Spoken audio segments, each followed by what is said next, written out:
Welcome to this first video on chemical reactivity, where we explore equilibrium reactions. Up until this point in time, we've been kind of assuming that when we have a reaction, that the reactants always go to the products, and that we don't really have any reactants left over. However, some reactions are such that we don't just have this forward reaction, we also get to a point where there is a backward reaction and that they are equal rates, forward and the reverse reactions happening at the same speed, and so you end up with a mixture of both reactants and products. And some examples include water breaking down into hydrogen ions and hydroxide ions. They can then recombine, go back to form water, or ethanoic acid going to the ethanoate ion and the hydrogen ion. It's important to remember that these reactions are dynamic. The products are becoming reactants again, reactants becoming products. Molecules are being interchanged between the two. That being said, the ratio, however, of the reactants to products is staying the same, just not the individual particles. So to have that, we need, or a reaction that's in equilibrium, we need to have products that are present as well as reactants, both in significant amounts. If there's pretty much only products and very little reactants, we probably treat it as being a complete reaction. And if it's pretty much only reactants and hardly any products, we kind of treat it as no reaction happening. But if you've got a good amount of both, you have an equilibrium reaction. So how can we get a gauge of how how this reaction is lying? Like, is there more reactants than products, or more products than reactants? And the way we do it is we calculate a special ratio called the equilibrium constant, and that gives us the ratio of products to the reactants, and it also bears in mind their molar ratios. The mathematical formula that we use is called the equilibrium expression. We'll start with a generic equation, and then we'll get on to some specific examples. So if A and B reacted to become C and D, we can write this as our equilibrium expression, where the concentration of C, and that's what these square brackets mean, concentration, the concentration of C and D divided by the concentration of A times B. So it's C, and that gives us the equilibrium constant. So that's important to note, that it's the products over the reactants. The products are always on top, reactants are always on the bottom. And we also raise the prefixes, so the things in front, the coefficients, become the powers in our ratio.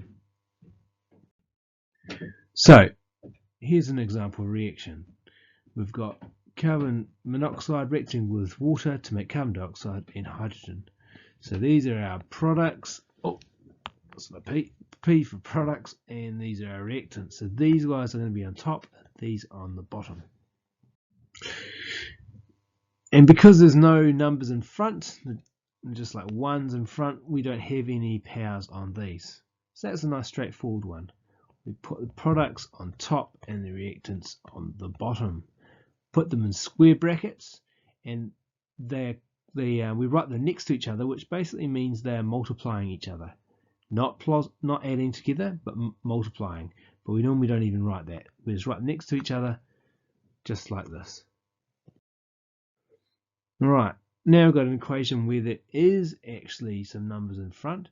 So we're going to see some powers in this one here. Here's our products. Get an R. Here's our products, and here are our reactants. So this is going to be on top, like so.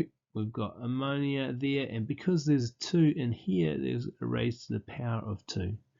Because there's a 3 here, the hydrogen concentration is raised to the power of 3. And that's how we get to our expressions of Kc. And this is an achieved skill that you'll be assessed on in the exam. But what does it mean? Well, it tells us where the reaction is favouring, whether it's favouring the reactants or the products. And all we need to do is look at the number that we get given for Kc. If it is greater than 1, you're favouring products. If the number is less than 1, it means that the reactants are favoured. So, have a look at an example. Here's this reaction again, carbon dioxide plus water, making carbon dioxide and hydrogen. And what we have is 2 Kc values, because they're at 2 different temperatures. And that's something we're going to learn later on, is that Kc is actually affected by temperature. But if we just think of the first case here at 25 degrees, that number there is less than 1. So is less than 1. Therefore, it favours reactants. Now, as it's been heated to 250 degrees, the number now is greater than 1.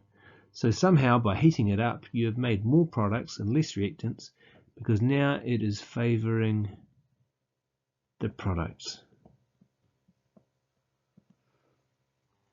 So that's what we can do. We can do with the equilibrium constant. We can look at the number and determine whether it's favouring reactants or products.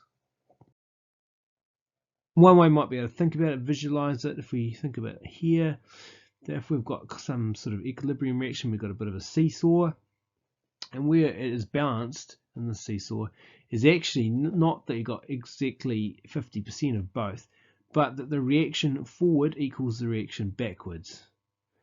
So in this case, in one case we've got that in the middle, Kc equals 1, is when we do have equal concentrations of products and reactants. But we can also have it where Kc is at the most left and we've got a large amount of products compared to reactants. So Kc would be greater than 1, therefore we would favour products. And the third case is then when we've got a great amount of reactants than products, and in this equilibrium we're favouring reactants. So that may help you in visualising and thinking about what it means. So that's our first skill.